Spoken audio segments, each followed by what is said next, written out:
Hello, on est lundi et on se retrouve comme d'habitude pour débuter une nouvelle semaine de vlog. Une semaine qui va débuter avec un update lecture puisque j'ai terminé enfin ma lecture de L'Instinct de Nicolas Druard. J'ai des cheveux à peu près partout. Et j'ai adoré cette lecture. J'ai trouvé que ça ressemblait, enfin, comment dire, ça correspondait tout à fait à ce à quoi je m'attendais en termes de suspense, en termes de rythme. C'est hyper addictif. On est dans un huis clos hyper angoissant puisque nous sommes donc dans un zoo, un parc naturel. Alors je ne vais pas vous refaire la quatrième de couvre parce que je vous en ai parlé dans le vlog précédent, mais globalement nous allons suivre plusieurs personnages qui vont se retrouver pour différentes raisons au même endroit au week-end, enfin pendant le week-end de la Toussaint. Et cet endroit c'est donc un parc naturel, un zoo qui a connu un drame 2 ans auparavant. Et voilà, on en sait difficilement plus, si ce n'est qu'un homme s'est jeté dans la fosse aux ours pour mettre fin à ses jours, et que suite à ça, l'ours a été abattu et ses enfants aussi. Et donc forcément, ça a été un drame, ça a fait beaucoup de bruit à l'époque, et là on se retrouve 2 ans après, où nous allons suivre donc plusieurs personnages qui sont tous bien différents et au fur et à mesure de leur séjour, il va se produire des choses assez étranges. Il va y avoir des disparitions et bien sûr, on va chercher à comprendre ce qui se passe. On a plusieurs intrigues et c'est ce que j'aime dans les histoires de Nicolas Druard.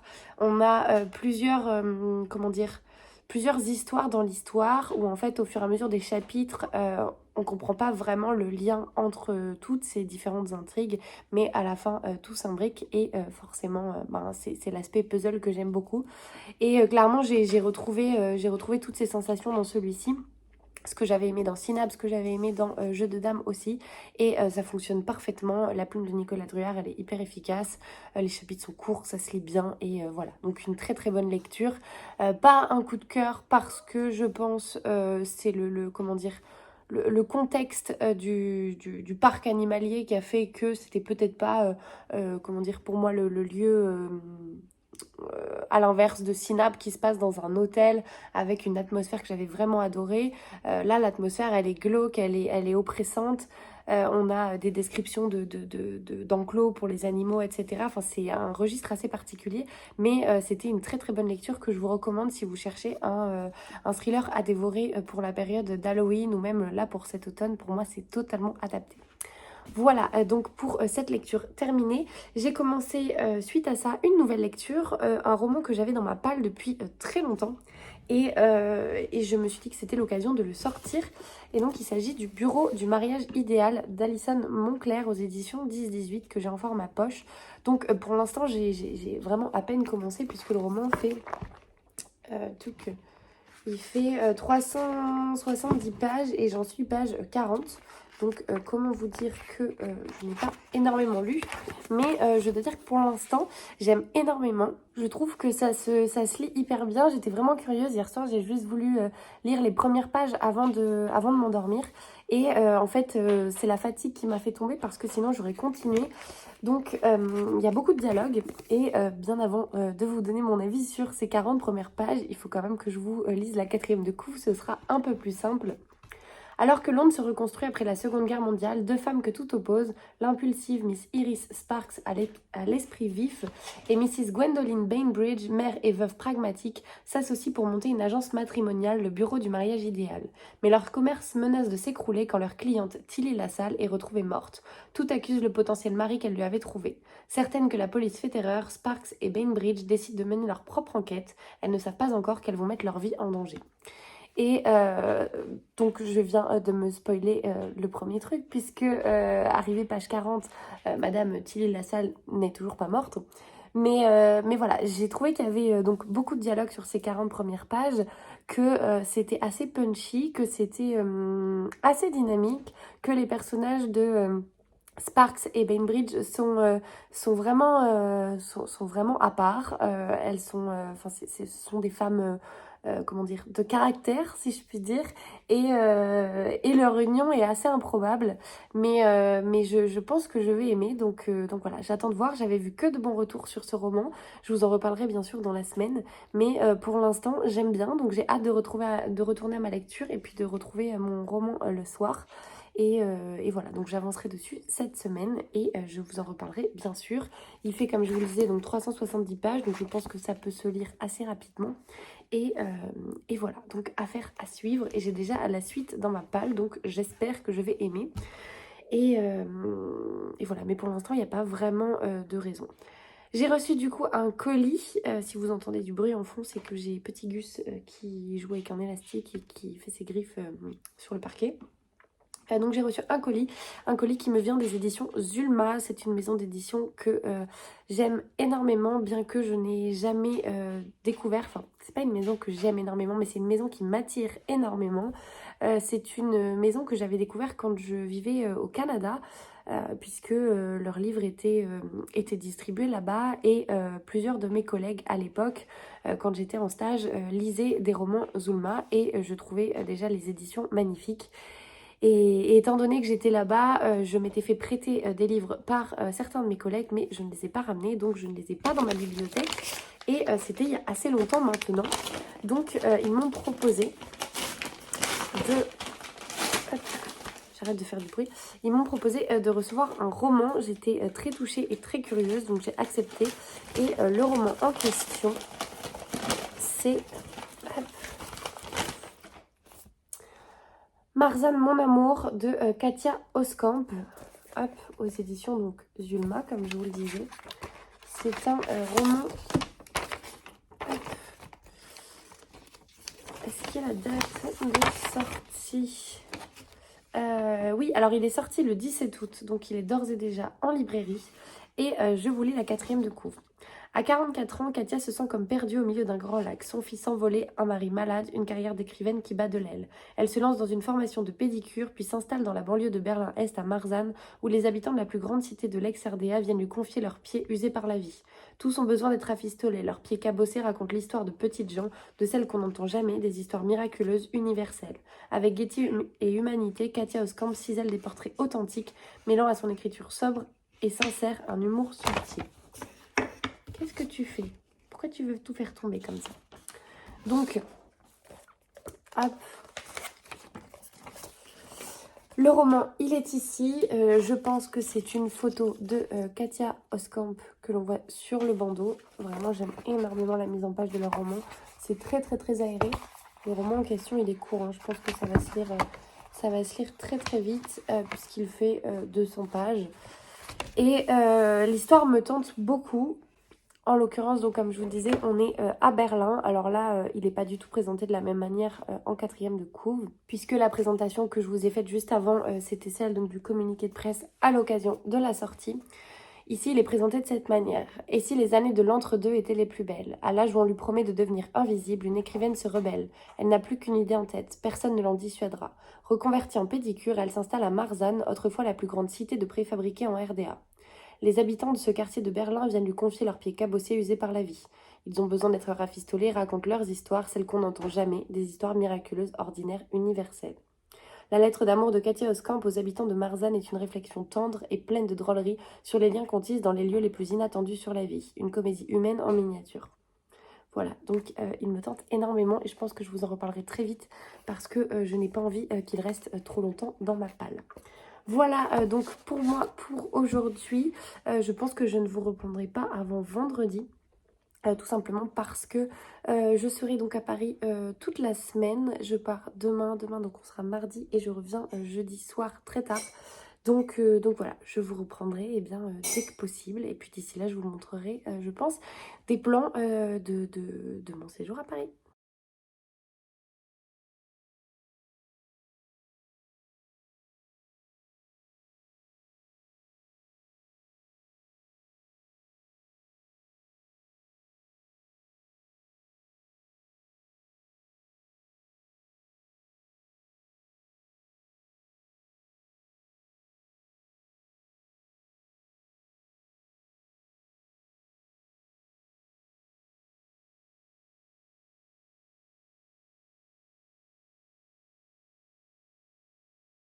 est vendredi, je vous retrouve enfin donc après une semaine que clairement je n'ai absolument pas vu passer. Je suis revenue à la maison donc après quelques jours à Paris. J'ai reçu plusieurs colis que donc je voulais ouvrir avec vous, d'où le fait qu'on se retrouve là tout de suite. Je suis toujours dans ma lecture donc du bureau du mariage idéal et j'aime toujours autant cette histoire. J'en suis page 210 et donc il en fait un peu moins de 400, il en fait 380 et j'aime trop l'histoire, j'aime trop les personnages, je trouve que il y a vraiment tout ce que j'aime en fait. Il y a une enquête, donc un peu un aspect cozy mystery sur le principe, mais puisque donc on est sur des deux femmes qui enquêtent dont ce n'est absolument pas le métier, elles ne sont pas du tout policières, et à la fois on est sur une atmosphère du Londres d'après Seconde Guerre mondiale où forcément on est dans la reconstruction, on comprend que les esprits sont encore traumatisés par ce qui s'est passé pendant la guerre, et au milieu de tout ça nous avons ces deux femmes que tout oppose, Iris et Gwendoline, qui vont décider de monter leur agence matrimoniale et tout ne va pas se passer comme prévu puisque une de leurs clientes va être retrouvée assassinée. Et je sais pas, je trouve que déjà les dialogues sont très très bien écrits. Il y a beaucoup d'humour, on comprend vraiment la différence entre ces deux femmes, mais à la fois on comprend aussi ce qui fait qu'elles s'entendent bien. Gus a fait tomber quelque chose, mais je ne sais pas ce que c'est. Donc je disais, on comprend également pourquoi elles s'entendent bien, ce qui les différencie et bref, enfin c'est un régal pour l'instant, c'est une lecture à laquelle j'ai trop hâte de retourner, j'ai trop hâte de savoir ce qui va se passer aussi et du coup je vous en parlerai mieux quand je l'aurai terminé de manière officielle. Voilà, du coup je vais aller chercher mes colis et puis je vous reprends pour ouvrir tout ça. Bon, entre-temps, j'ai Gus qui ne fait que des bêtises comme d'hab, qui est en train de s'en prendre un vase à moi. Bref, je suis allée récupérer les colis. Le premier du coup colis que j'ai reçu, c'est un colis qui vient de chez Charleston. Je l'ai préouvert parce qu'en fait tout simplement il était défoncé quand je l'ai reçu dans ma boîte aux lettres. Donc je voulais être sûre que le livre était en bon état. Et il s'agit d'un beau bébé qui me faisait très envie, qui est le dernier roman de Martha Hall Kelly, enfin le dernier en tout cas édité chez Charleston, je ne sais pas si c'est le dernier, qui s'appelle donc L'appel des colombes. Et nous sommes donc à Paris dans les années 40. Les Colonnes d'Or, c'est le nom sous lequel Arlette Larue et Josie Anderson sont connues de la Gestapo alors qu'elles forment l'un des duos d'espionnes les plus redoutables de la résistance. Mais lorsqu'elles sont arrêtées et déportées au camp de Ravensbrück, en même temps que leurs proches, le prix à payer pour leur engagement est énorme. 10 ans plus tard, elles ont toutes deux survécu à l'enfer des camps. Tandis que Josie traque les fugitifs nazis à travers le monde, Arlette, elle, tente de retrouver son fils disparu. Pourtant, le destin va les réunir pour une dernière mission, peut-être plus dangereuse encore que tout ce qu'elles ont traversé, arrêter le médecin qui a pratiqué d'innommables expériences sur leur famille à Ravensbrück. C'est le début d'une quête bouleversante pour obtenir justice et protéger ceux qu'elles aiment.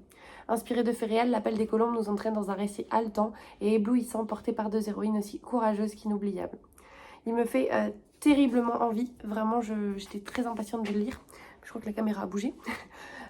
Il me fait très envie, donc c'est un beau bébé comme c'est le faire Charleston d'ailleurs, hein, qui fait plus de... Ah mais en fait je crois que c'est moi qui fais bouger le câble et vu que mon téléphone est en train de charger.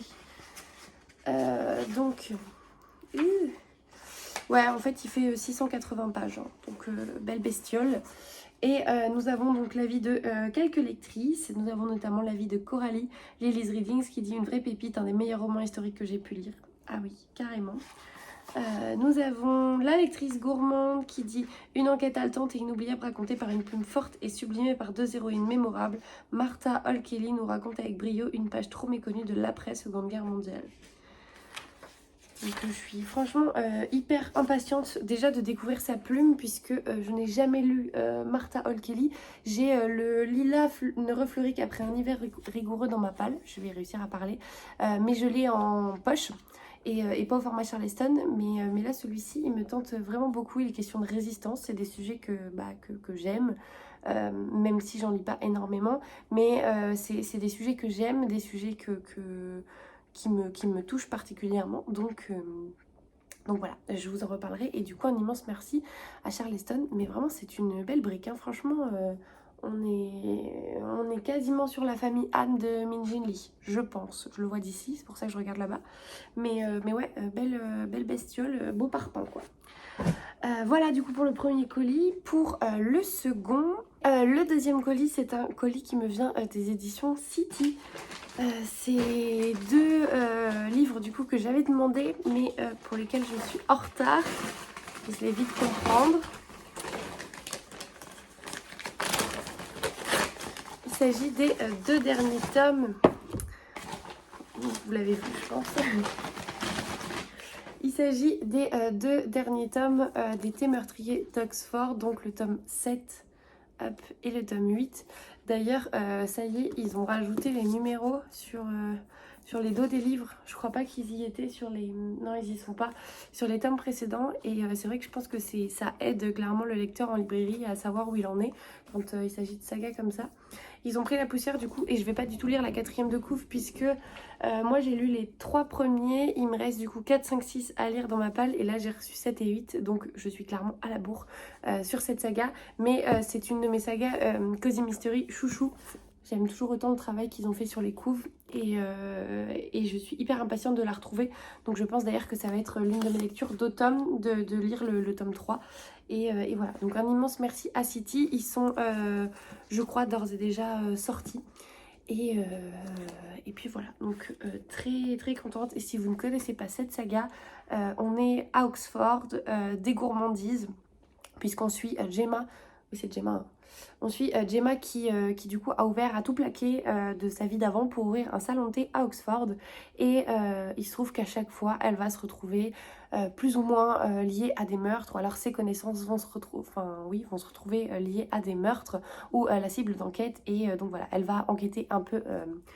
malgré elle, même si elle aime ça. Parallèlement, on a une histoire d'amour, enfin plutôt une histoire oui, d'amour inachevé ou d'attirance avec un policier. Et voilà, et c'est vraiment une saga chouchou. J'aime beaucoup l'atmosphère, j'aime beaucoup la plume, j'aime beaucoup les intrigues. Je trouve que ça change, quand bien même le pitch peut ressembler notamment aux enquêtes d'Anna Swenson. Je trouve que c'est pas du tout pareil. Donc voilà, c'est vraiment une ambiance tea time à l'anglaise comme j'aime. Et je suis trop contente de pouvoir continuer cette saga. Voilà, du coup c'est tout pour aujourd'hui de mon côté.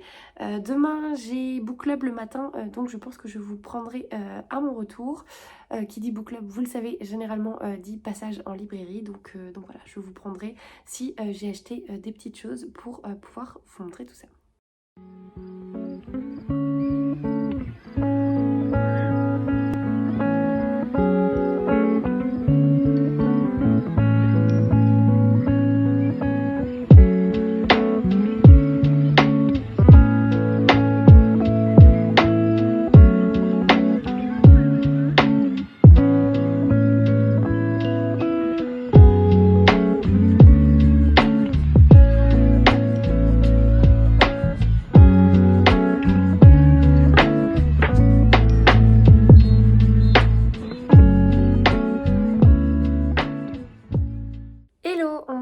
Samedi, je vous reprends, du coup je suis rentrée cet après-midi après une vadrouille ce matin et ce midi et notamment dans le cadre du book club des Bordelaises. Ça faisait un petit moment du coup que j'avais pas retrouvé les filles du book club, donc c'était très chouette. On a passé une bonne matinée et on en a profité pour faire un rapide tour chez Mola cet après-midi, enfin juste après. Et j'ai craqué pour 2 romans que voici. Alors, je vais vous expliquer puisque sur le principe, il y en a 3. J'ai craqué donc pour 2 romans. Donc en ce moment, comme je vous le disais, je suis en train de lire Le Bureau du mariage idéal, qui d'ailleurs a un peu morflé ce matin dans mon sac. J'aime tellement que donc j'ai envie de lire la suite, c'est sûr et certain, même si je n'ai pas encore l'issue de cette histoire. J'avais donc déjà acheté le tome 2 il y a quelques temps, qui s'appelle je crois Un mariage royal. Globalement c'est le même style de couverture mais elle est orange. Et j'ai vu que donc un tome 3 était sorti et forcément, eh bien je l'ai pris. Il s'agit donc de Règlement de compte à Kensington. C'est la 3e enquête de Iris Sparks et Gwendoline Bainbridge. Et j'ai déjà hâte de retrouver ce duo de femmes dans des enquêtes, puisque franchement pour l'instant je me régale avec celui-ci. Donc voilà, j'ai craqué. Ça faisait un moment que j'étais pas allée en librairie, je pense qu'il me fallait une excuse. Et j'ai craqué donc pour celui-ci qui n'est autre que le tome 3. J'ai également craqué pour un tome 4, mais je suis assez catastrophique puisqu'en fait, quand je me suis lancée dans cette lecture, c'était pas du tout prévu. J'avais, avant de me lancer dedans, totalement zappé que j'étais censée commencer une lecture commune, pour vous dire à quel point je suis à l'ouest en ce moment. J'étais censée commencer le tome 3 des Camilla Lackberg, donc de la saga Erika et Patrick Edstrom. Et je devais lire donc Le Tailleur de Pierre qui est le tome 3. Et en fait je suis j'ai totalement zappé. Donc moi j'ai commencé ma lecture sans pression.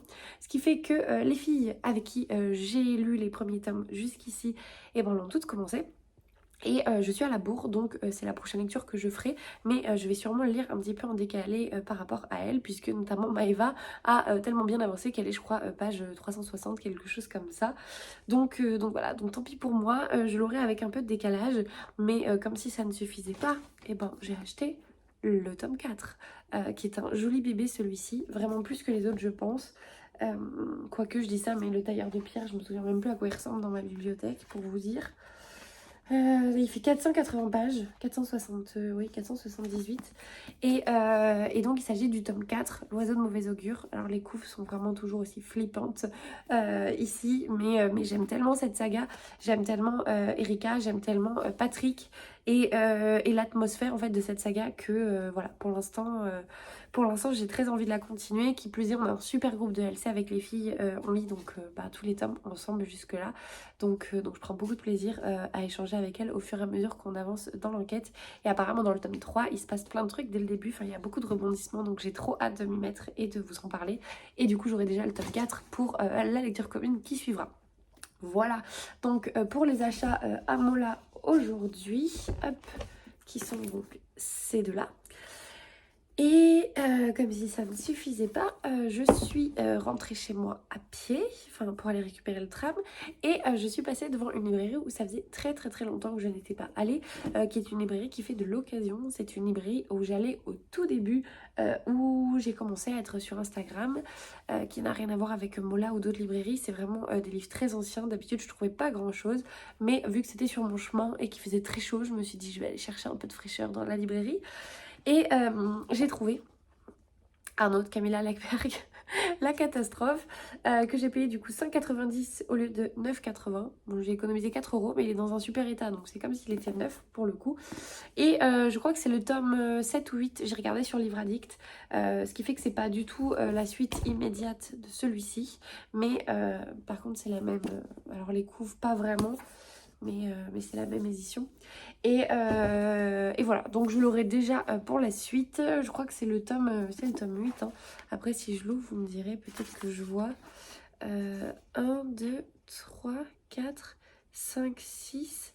Il me semble que c'est 7, 8, 9. C'est peut-être le 9e alors. Bon, je ne sais pas. Toujours est-il que je l'aurai. Et alors par contre, il y a un truc auquel j'avais pas du tout fait gaffe, c'est que je vous montre le début, sur le tome 4 là, on est sur une écriture, enfin c'est écrit normalement. En revanche là, je l'ai pas ouvert, mais j'aurais dû, puisque du coup c'est écrit, mais alors de manière vraiment, je vous montre pour que vous puissiez voir la différence. Je sais pas si vous voyez, mais c'est vraiment écrit en mode patte de mouche quoi. Donc ça va être assez dense à la lecture. Mais bon bref, j'ai trop hâte de le lire, j'ai trop hâte de retrouver ces personnages et vraiment c'est une saga que j'aime beaucoup, que je suis très très très contente d'avoir découverte, donc voilà. Du coup c'est tout ce que j'ai acheté, il me semble, ah oui. Je ne crois pas, sauf d'avoir oublié un colis, que j'ai d'autres choses à vous raconter. Et du coup, je vais m'arrêter là pour ce vlog, puisque demain, je ne sais pas encore ce que je vais faire, mais je pense que je n'aurai pas trop le temps de faire le montage et de pouvoir vous le... Enfin, si, j'aurai le temps de faire le montage, mais j'aurai sûrement pas le temps de tourner. Donc voilà, donc je m'arrête ici pour ce vlog. J'espère que vous avez trouvé de nouvelles suggestions de lecture. J'ai le téléphone qui est en train de tomber. Donc il y a certains livres dont j'ai parlé qui potentiellement vous ont donné envie. N'hésitez pas à me dire si vous en avez lu certains de ceux que j'ai présentés. Et n'hésitez pas à me dire également si certains se sont ajoutés malencontreusement à votre wishlist. Et d'ici là, je vous souhaite comme toujours de belles lectures, de belles découvertes, une belle semaine et je vous dis à la prochaine.